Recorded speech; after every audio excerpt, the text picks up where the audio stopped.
So, hello guys, and welcome back to my channel Bangladesh English, where you guys are going to learn English with me. তোমরা already thumbnail দেখে বুঝেই গেছো যে আজকে আমরা ট্রান্সলেশনের set number 23 করতে চলেছি। অলরেডি আমরা 22টা সেট করে নিয়েছি। আজকে আমরা করব 23 নাম্বার সেট। এখানে মিক্স সেন্টেন্স থাকবে, 10টা সেন্টেন্স থাকবে প্রত্যেকটা সেটে। তো দেখে নাও আজকে যে সেন্টেন্সগুলো আমরা ট্রান্সলেট করব। পরিশ্রমের মাধ্যমে সবকিছু অর্জন করতে হয়। সুখ সবসময়ই ব্যাপকভাবে অন্বেষণ করা হয়। সম্পদের মোহ একজন মানুষকে ধ্বংস করে দেয়। সত্যিকারের সুখ রয়েছে অন্যদের খুশি দেওয়ায়। পার্থিব সুখ ও স্বাচ্ছন্দ্যে আকর্ষিত হয়ে যেও না। একসাথে অন্যায়ের বিরুদ্ধে আওয়াজ তোলো। অন্যায়ের সাথে আপোষ করা কখনোই ঠিক নয়। মানুষ তার লক্ষ্যে অটুট থাকলে সাফল্য অবশ্যম্ভাবী। হঠাৎ করেই দুই বন্ধুর মধ্যে ঝগড়া শুরু হলো। সে তাড়াতাড়ি চলে যাওয়ার জন্য জেদ করলো। এরপর দেখো সেন্টেন্স ওয়াইজ কি রয়েছে। পরিশ্রমের মাধ্যমে সবকিছু অর্জন করতে হয়। ওয়ার্ড মিনিং দেখে নেব কি রয়েছে। পরিশ্রম বললে আমরা হার্ডওয়ার্ক বলবো, আমরা ডিলিজেন্স বলতে পারি, আমরা ইন্ডাস্ট্রি বলতে পারি। মাধ্যমে টু বলবো। সবকিছু এভরিথিং অর্জন করা, অ্যাচিভ করা। করতে হয় বললে টু বি ডান, তাহলে অর্জন করতে হয় বললে আমরা কি বলবো, টু বি অ্যাচিভড। তাহলে কি আছে না, সবকিছু everything is to be achieved, সবকিছু অর্জন করতে হয় থ্রু হার্ডওয়ার্ক। এই যেখানে দেখো রয়েছে থ্রু রয়েছে, থ্রু মানে মাধ্যমে কোনো একটা প্রসেসের মধ্যে যখন যাওয়া হয় সেক্ষেত্রে আমরা থ্রু এই প্রেপোজিশনকে ব্যবহার করি। আর ইজ টু বি অ্যাচিভড এর অর্থ কি, অর্জন করতে হয়। এভরিথিং হলো সবকিছু, তাহলে এভরিথিং এখানে সাবজেক্ট। এরপরে ইজ টু বি অ্যাচিভড মানে সবকিছু অর্জন করতে হয় মাধ্যমে পরিশ্রমের। নেক্সট কি রয়েছে দেখে নাও পরবর্তী বাক্য। সুখ সবসময়ই ব্যাপকভাবে অন্বেষণ করা হয়। ওয়ার্ড মিনিং কি রয়েছে। সুখ বা খুশি বললে আমরা হ্যাপিনেস বলবো, সবসময় বললে অলওয়েজ, ব্যাপকভাবে বললে আমরা বলবো গ্রেটলি বা ওয়াইডলি বলতে পারো। অন্বেষণ করা এর অর্থ হলো সিক, অন্বেষণ করা হয় ইজ শর্ট। তো দেখো যেহেতু এটা মনে করো প্যাসিভে রয়েছে তার জন্য ইজ শর্ট করতে হয়েছে, এবং এই যে সিক যে ভার্বটা আছে এরপরে অ্যাপ্রোপ্রিয়েট প্রিপোজিশন আফটার আমরা ব্যবহার করি। তাহলে কি করতে হবে না, সুখ বললে আমরা বলবো happiness is always greatly short after.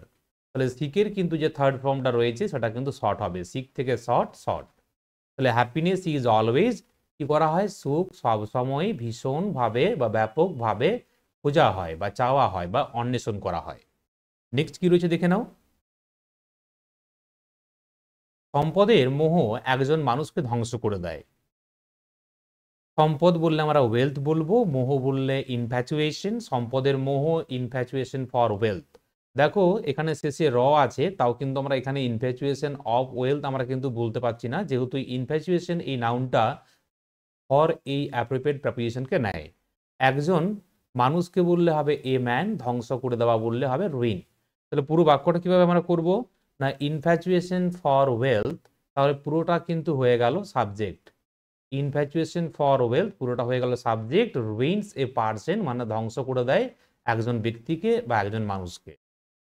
Next তারপরে কি রয়েছে, সত্যিকারের সুখ রয়েছে অন্যদেরকে খুশি দেওয়ায়। ওয়ার্ড মিনিং দেখে নাও। সত্যিকারের বললে আমরা বলবো ট্রু, সুখ বললে হ্যাপিনেস, থাকা রওয়া বা নিহিত থাকা, এর জন্য আমরা কনসিস্ট এই ভার্বটাকে ব্যবহার করব। অন্যদেরকে বললে কি হবে, টু আদার্স, খুশি দেওয়ায়, ইন গিভিং প্লেজার, খুশি দেওয়ায় ইন গিভিং প্লেজার।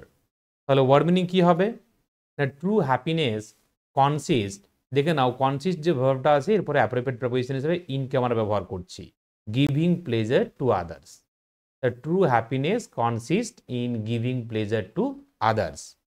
নেক্সট কি রয়েছে, পার্থিব সুখ স্বাচ্ছন্দ্যে আকর্ষিত হয়ে যেও না। তো দেখো ওয়ার্ড মিনিং কি রয়েছে, পার্থিব বললে আমরা বলবো ওয়ার্ল্ডলি, সুখ স্বাচ্ছন্দ্য বললে আমরা বলবো প্লেজার্স। তাহলে একসাথে যদি আমরা বলি যে পার্থিব সুখ স্বাচ্ছন্দ্য তাহলে সেক্ষেত্রে হবে ওয়ার্ল্ডলি প্লেজার্স।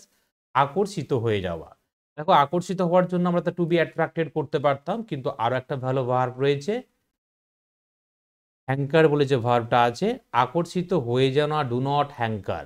তো দেখো এখানে হ্যাঙ্কারের পরে কিন্তু অ্যাপ্রোপ্রিয়েট প্রিপোজিশন আফটারকে ব্যবহার করতে হয়। তাহলে পুরো বাক্যটা কি হবে, do not hanker after worldly pleasures, মানে পার্থিব সুখ স্বাচ্ছন্দ্যে আকর্ষিত হয়ে যেও না। বা এভাবেও কিন্তু বাংলা বাক্য থাকতে পারে যে পার্থিব সুখ স্বাচ্ছন্দ্যের পিছনে ছুটো না বা পিছনে দৌড়াও না। নেক্সট কি রয়েছে, একসাথে অন্যায়ের বিরুদ্ধে আওয়াজ তোলো। ভার্ব মিনিং দেখে নাও কি রয়েছে, একসাথে বললে টুগেদার, অন্যায়ের বিরুদ্ধে বললে আমরা বলবো এগেইনস্ট ইনজাস্টিস, আওয়াজ তোলো, রেজ ইউর ভয়েস। তো রেজ ইউর ভয়েসের পরিবর্তে আমরা কিন্তু স্পিক আপ এটাকে ব্যবহার করতে পারি, ফ্রেজাল ভার্বটাকে স্পিক আপ। কি হবে না, raise your voice against injustice together. তো এভাবেও বলতে পারো যে speak up against injustice together, speak up against injustice together. তাহলে আমরা কিন্তু রেজ ইউর ভয়েসের পরিবর্তে বলতে পারি স্পিক আপ। নেক্সট কি রয়েছে দেখে নাও, অন্যায়ের সাথে আপোষ করা কখনোই ঠিক নয়। ওয়ার্ড মিনিং দেখো কি রয়েছে, অন্যায় বললে ইনজাস্টিস, সাথে বললে উইথ, আপোষ করা বললে কম্প্রোমাইজ, কখনোই নয় বললে নেভার, আর ঠিক বললে রাইট। কিভাবে করব আমি, না ইট ইজ নেভার রাইট, এটা কখনোই ঠিক নয়, টু কম্প্রোমাইজ মানে হচ্ছে আপোষ করা, উইথ ইনজাস্টিস এর অর্থ হচ্ছে অন্যায়ের সাথে। তাহলে it is never right two compromise with injustice. Next কি রয়েছে দেখে নাও, মানুষ তার লক্ষ্যে অটুট থাকলে সাফল্য অবশ্যম্ভাবী। ওয়ার্ড মিনিং কি রয়েছে, মানুষ বললে ম্যান, তার লক্ষ্যে বললে হিজ গোলস, অটুট থাকা লেগে থাকা, স্টিক STICK, স্টিকের পরে কিন্তু অ্যাপ্রোপ্রিয়েট প্রেপোজিশন কি ব্যবহার করতে হয়, টু ব্যবহার করতে হয়, তার জন্য আমি কিন্তু ব্র্যাকেটের মধ্যে মেনশন করে দিয়েছি। সাফল্য বললে সাকসেস, আর অবশ্যম্ভাবী মানে যা ঘটবেই, ইনএভিটেবল আমরা বলবো। তাহলে কি বলতো, পুরো বাক্যটার মিনিং কিরকম, যে কখন সাফল্য অবশ্যম্ভাবী হবে, যদি মানুষ তার লক্ষ্যে অটুট থাকে। যেখানে বলা রয়েছে না থাকলে, মানে কন্ডিশন বোঝাচ্ছে।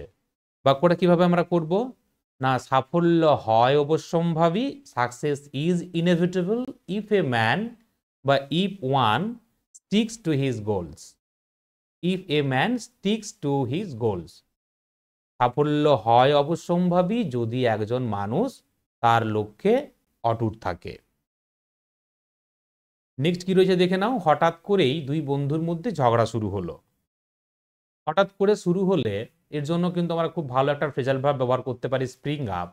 ঝগড়া হলে কি হবে, আর্গুমেন্ট, বা আমরা কোয়ারেল বলতে পারি। দুই বন্ধুর মধ্যে বললে বিটুইন দ্য টু ফ্রেন্ডস। তো দেখো কিভাবে আমরা করব, না an argument sprang up between the two friends. তাহলে স্প্রিং থেকে স্প্র্যাং হয়েছে, পাস্ট টেন্সে করতে হয়েছে, মানে হঠাৎ কি করলো না একটি ঝগড়া বা বিবাদ হঠাৎ করেই শুরু হয়েছিল দুই বন্ধুর মধ্যে। আমরা তো এভাবেও বলতে পারতাম যে an argument started suddenly between the two friends, কিন্তু এটা লিখলে শুনতে আরো অনেক বেশি ভালো লাগছে যে হঠাৎ করেই দুই বন্ধুর মধ্যে ঝগড়া শুরু হলো, an argument sprang up between the two friends. হঠাৎ করে শুরু হয়ে যাওয়ার জন্যই কিন্তু স্প্রিং আপ এই পুরোটা মিনিং দিচ্ছে। এরপরে কি রয়েছে দেখে নাও, সে তাড়াতাড়ি চলে যাওয়ার জন্য জেদ করলো বা জেদ ধরলো বা জোর করলো। ওয়ার্ড মিনিং কি রয়েছে, সে বললে হি, তাড়াতাড়ি বললে আর্লি, চলে যাওয়া বললে লিভ, জেদ ধরা, জোর করা, জিদ ধরা, মানতে না যাওয়া, ইনসিস্ট ব্যবহার করতে পারো বা পারসিস্ট। তো দেখে নাও দুটো ভার্ব আছে, দুটোর ক্ষেত্রে কিন্তু প্রেপোজিশন আলাদা আলাদা ব্যবহার করতে হয়। ইনসিস্ট থাকলে অন, আর পারসিস্ট থাকলে আমরা ব্যবহার করব ইন। তাহলে বাক্যটা কি হবে, না সে জোর ধরেছিল বা জেদ করেছিল, হি ইনসিস্টেড অন লিভিং আর্লি। আমরা এর পরিবর্তে এরকমও করতে পারি, হি পারসিস্টেড ইন লিভিং আর্লি। দেখো এখানে চলে যাওয়ার জন্য আমরা লিভ বলেছি, কিন্তু এখানে যখন আমরা কি করছি, যখন আমরা উত্তরটা করছি তখন কিন্তু লিভের সাথে আইএনজি যোগ করা হচ্ছে। খুব ভালোভাবে আমরা জানি কোনো প্রেপোজিশন যখন থাকবে তারপরে কোনো ভার্বকে ব্যবহার এভাবে করা যাবে না, নাউনের প্রয়োজন হবে। তাহলে একটা ভার্বকে নাউন করতে চাইলে তার সাথে আমরা আইএনজি যোগ করব। তাহলে he insisted on leaving early. তো 10টা আমাদের সেন্টেন্স শেষ হয়ে গেল। Thank you very much for watching the video.